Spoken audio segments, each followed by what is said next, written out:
बोसोना बुंदों नोंसोरो जिनाहारिनिफ्राय गोजान जा मानसिनि गुबुन पाप मानिया मोदोमाव नांदेरा नाथाय जाया जिनाहारि खालामो बियो गावनि मोदोमनि जेंगा पाप खालामो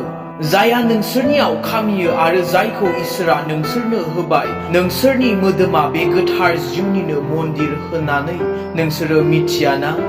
नोंसोरनि मोदोमा नोंसोरनि नङा इसोरनिसो बोसोनाथ' बुंदों मानसिनि गुबुन पाप मानिया मोदोमाव नांदेरा नाथाय जाया जिनाहारि खालामो बियो गावनि मोदोमनि जेंगा पाप खालामो नाथाय दिनै नों मा मावगासिनो अबावबा र'ज डे अबावबा प्रप'ज डे अबावबा गोबालायनायनि दिन अबावबा खुदुमलायनायनि दिन समायोने सासे ख्रिस्टियान सेंग्रा सिख्लाखौ बेबादिया भेलेन्टाइन डेनि अबावबा डेटिंआव थांदों अबावबा बेरायनो थांदों अबावबा रुम लानानै थाहैदों नाथाय मा पापआव गोग्लैदों जिनाहारियाव गोग्लैदों बोरैथो नोंसोरनि उन्दै समनिफ्रायनो सानडे स्कुलाव हाबबोनाया सोलोंबोनाया युथआव सोलोंनाया गिदिर गिदिर कनफारेन्सफोर जाबा प्रग्रामफोर जाबा थांनाय फैनाया माखौ नों सोलोंखो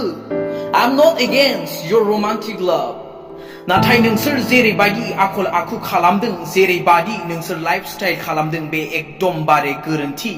बोसोनाथ' बुंदों फोथायजाथावैफोर नोंसोरो मिथिया नामा संसारजों बिसिगि खानो नाजागोन गावनि साननायखौ गावनि हास्थायनायखौ गावनि लुबैनायखौ जेब्लायबो जाफुंहोनो बियो हास्थायबाय थागोन बिनिखायनो साबधान नों सोरबादि मानसिजों थाफादों सोरबादि मानसिखौ नों सायख'दों मानोना गोथाङै थानायनिख्रुइ नोंनि थैनानै थांनायनि दिना लावसिन